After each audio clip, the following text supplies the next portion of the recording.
కోదండమ్మకు జై ఆది పరాశక్తికి జై ఓం భూర్భువస్సువః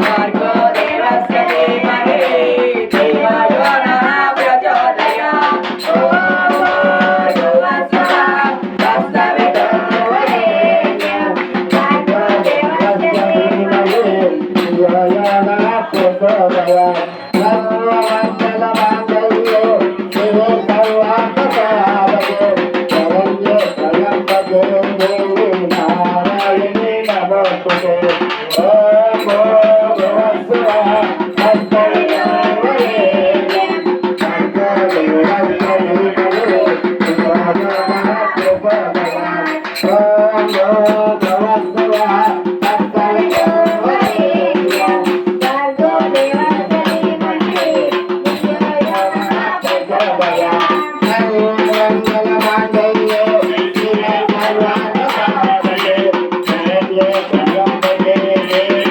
నారాయణి నమోస్తుతే ఓం భూర్భువస్సువః తత్సవితుర్వరేణ్యం భర్గో దేవస్య ధీమహి ధియో యో నః ప్రచోదయాత్ ఓం భూర్భువస్సువః తత్సవితుర్వరేణ్యం భర్గో దేవస్య ధీమహి ధియో యో నః ప్రచోదయాత్ సర్వమంగళమాంగళ్యే శివే సర్వార్థసాధకే శరణ్యే త్రయంబకే దేవి నారాయణే నమోస్తుతే ఓం భూర్భువస్సువః తత్సవితుర్వరేణ్యం సర్వమంగళమాంగళ్యే శివే సర్వార్థసాధకే శరణ్యే త్రయంబకే దేవి నారాయణి నమోస్తుతే ఓం భూర్భువస్సువః తత్సవితుర్వరేణ్యం భర్గో దేవస్య ధీమహి ధియో యో నః ప్రచోదయాత్ ఓం భూర్భువస్సువః తత్సవితుర్వరేణ్యం భర్గో దేవస్య ధీమహి ధియో యో నః ప్రచోదయాత్ సర్వమంగళమాంగళ్యే శివే సర్వార్థసాధకే శరణ్యే త్రయంబకే దేవి నారాయణి నమోస్తుతే ఓం భూర్భువస్సువః తత్సవితుర్వరేణ్యం భర్గో దేవస్య ధీమహి ధియో యో నః ప్రచోదయాత్ సర్వమంగళమాంగళ్యే శివే సర్వార్థసాధకే శరణ్యే త్రయంబకే దేవి నారాయణి నమోస్తుతే ఓం భూర్భువస్సువః తత్సవితుర్వరేణ్యం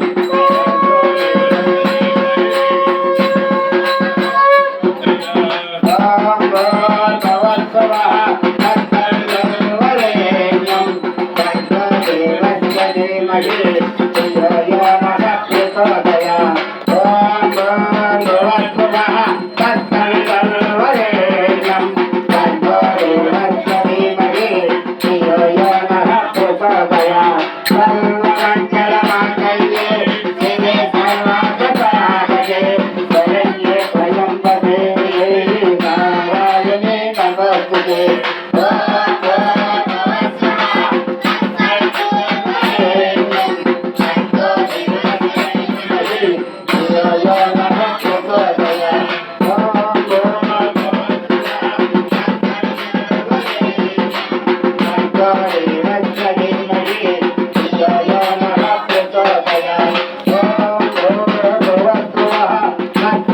తత్సవితుర్వరేణ్యం భర్గో దేవస్య ధీమహి ధియో యో నః ప్రచోదయాత్ ఓం శివాయ హర హర నాదాలు ఉయ్యాలు ఆది శక్తి నైవచ్చర ఉయ్యాలు వయ్యాల వయ్యాల వయ్యాల అమ్మమ్మ తల్లి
రూపములు బస్తున్నవయ్యి కలియుగముకులో అంతం పసనం కాకుండా ఇబ్బంది కారణం రాకుండా సర్వాంధ్రామి నువ్వు ఉన్నామని ప్రమాణం చేస్తున్నావే. వస్తున్న ప్రమాదకారాలు ముంచుకు వస్తున్నాయి. మరి వచ్చిన ప్రమాదకారాలు ఎలా పసనం అవ్వాలి, ఎలా తరుణం అవ్వాలి? ఈ బాధలు ఎలా తీరుతాయి? ఈ కష్ట వంటబట్టకుండా ఆనంద రూపాలు లేకుండా తాను ముంచుకు వస్తున్నాయని బాధపడుతూ ఉంటారు. కొని ఇన్ని తరుణాన్ని పసనం చేసుకున్నా ఆ వచ్చిన కష్టం ఏమైనా ఆగిపోతుందా? మరి వచ్చిన ఈ ప్రమాదకరమైన దూరంగా పోతుందా? సర్వము మరి ఎవరైతే ఒత్తిలేని జ్యోతి దేహంలో వెలిగించి ఈ నరమలేని నాలికతోటి ఈ నాలికతోటి ఈ కొండలతో ఈ పెదములతో సాధన చేస్తూ అరహరముని ఉండామని భారం ఎవరిష్ట దైవం మీద భారం పెట్టగలుగుతారు. ఆ పెట్టిన దైవం ఏ ఫోరగా మోస్తుందని శ్రీనివాస సాక్షి నా సాక్షి మీకు నేను ప్రమాణకం చేస్తున్నా. మరి ఏమీ ఉన్నదిలే అన్న ఈ కొండలు దాటి బయటికి వచ్చి నరమలేని నాలిక ఎన్నో మాటలు మాట్లాడి ఆనంద రూపాలు విరుగుక మరి బహు కష్టాలలో తీరమును ఎక్కడికి ఒడ్డని ఎరుగుక వెరుగుందని భావాన్ని తెలియక మరి భారం చూస్తారులే అని ఎవరైతే ధిక్కరించి వెళతారో మరి 14 సంవత్సరాల తర్వాత అనేది ఎక్కడికి 14 చూడాలి మీరు ఎక్కడికి కాదు మరి సకల రూపములు పొంది కలియుగ వైకుంఠము శ్రీనివాసుడు నన్నయ్య నామవాడు ఏడుకొండ వెంకటరమణ మరి 2023 జనవరి 1వ తారీఖు ఆనందమైన రూపాలు పొంది ఈ చక్కటి ఆలయంలో ఈ ఒక ప్రాంగణంలో ఈ ఒక తరుణంలో నేను ఏమైతే చెప్పానో చెప్పింది మొత్తం జయపదంగా తిరిగిస్తూ మరి 95% అవుతాయి, 5% ఎక్కడో పెడతానని చెప్పా. ఎందుకు పెట్టాను?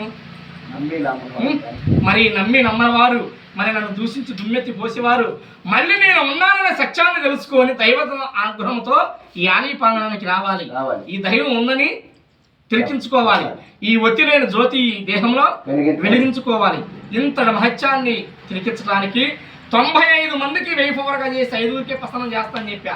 5గురులు ఎవరున్నారో 5గురులో పాపాత్మ ఉన్నాడో పుణ్యాత్మ ఉన్నాడో మరి సర్వాంతరామి అని భారం నా మీద వేసిన వారు ఉన్నారు. ఎవరు ఉన్నా నాకు ఈ 5గురు మొత్తం ఒకటే. 5గురు మొత్తం ఒకటే. ఈ సర్వం ప్రసన్నం చేసుకుని ఆనంద రూపాలు తిరిగించి కలియుగ వైకుంఠమైన శ్రీనివాసుడు ఈ ఒక స్థానం మీద నిలబడిపోయి మరి కొన్ని పవాధికారాలు కొన్ని మరి తిరుమలకు కూడా చిన్న సన్నివేశం వస్తున్నాయని అభయమిచ్చా. మరి గర్భశోధన పసనమయ్యి గర్భములో తరలించి 9 మాసాలు 9 మాసాలు మోసి నారాయణ ధర మీద వేసి మరి రెక్కల వచ్చి శ్రీనివాసుడు చూస్తానికి వెళ్ళి ఈ శ్రీనివాసుడు వరాన్ని పసనం చేసుకుని ఏమో ఆయన కుట్టుకొని పోయాడేమో. ఎవరు?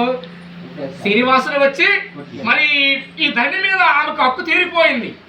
ఈ గర్భవాసము మోసింది, ఈ ధని మీద వేసింది, ఇంతటితో రుణము తీరిపోయింది.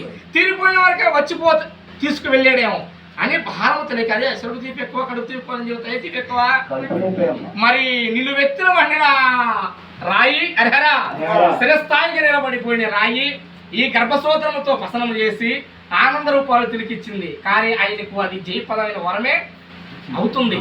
ఆమె గర్భశోధన పని లేకుండా ఉంటుందా తిరుమల మళ్ళీ ఏమైనా పోకుండా ఉంటుందా, ఆయన ఏమైనా చూడకుండా ఉంటుందా? ఈ సత్యాన్ని గ్రహించి అరహరా చిన్న విచిత్రం జరుగుతుందని ప్రమాణం చేశా.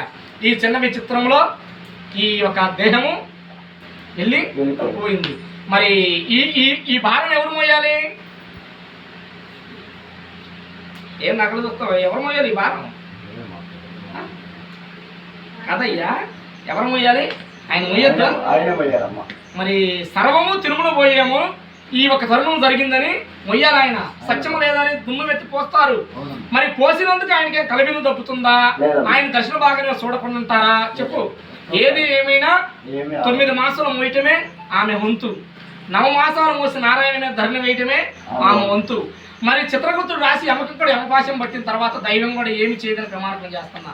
మరి నేను కూడా 7 గడియలు టైం అయిపోతే నేత్రాలు మోస్తా. ఈ 7 గడియలు ఏమైపోతుందో, ఏందమ్మా నిన్ను గొలుస్తుండే, నువ్వు ఎందుకమ్మా ఇదని నన్ను తిరిగిస్తూ ఉంటారు. కానీ మరి మనిషి మరణించము, బిడ్డ జన్మించటము, ఈ 2 రహస్యాలు నేను అసలు చెప్పను. కానీ ఆవిష్కరణ నేను కర్తన గారిని ప్రమాణం చేస్తా. మరి పంచలోకములు పసనమయ్యి ఆనందమైన దివ్య పసనమైంది. కానీ వెలిగింది ఒక్క జ్యోతే.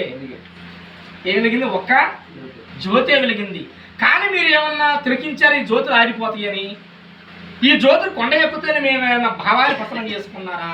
అవి వేసిన వాహనాలు కూడా మొత్తం ఆపివేసిన ఏమైనా ఆగిందా? చెప్పు. అఖండ జ్యోతి వెలిగిన ఒక్క జ్యోతే పసనమైంది. ఎవరైతే నిత్య నియమములు పసనం చేసి అరహరా దైవం ఉంది అని దండోరా వేసి ఆత్మలో ఒత్తి లేని జ్యోతి వెలిగిస్తే ఎంత వాయుదేవుడు పసనమైనా అరహరా ఎంత వానదేవుడు తిలకించినా ఆ జ్యోతిని కొండకి కొండ వెలిగిస్తానన్న సాక్ష్యం మీ అందరూ సాక్ష్యం ప్రమాణం చేస్తున్నా. శ్రీనివాసుడు పాదాల సాక్ష్యం మీకు నేను అభయమిస్తున్నా. మరి పంచమలోకములు హారతి, ఈ ఒక దివ్యమైన ప్రసన్నమైన హారతి ప్రతి ఒక్క ముత్తైదు నా నసుడ బొట్టు పెట్టి సుమంగళిగా వెలగాలని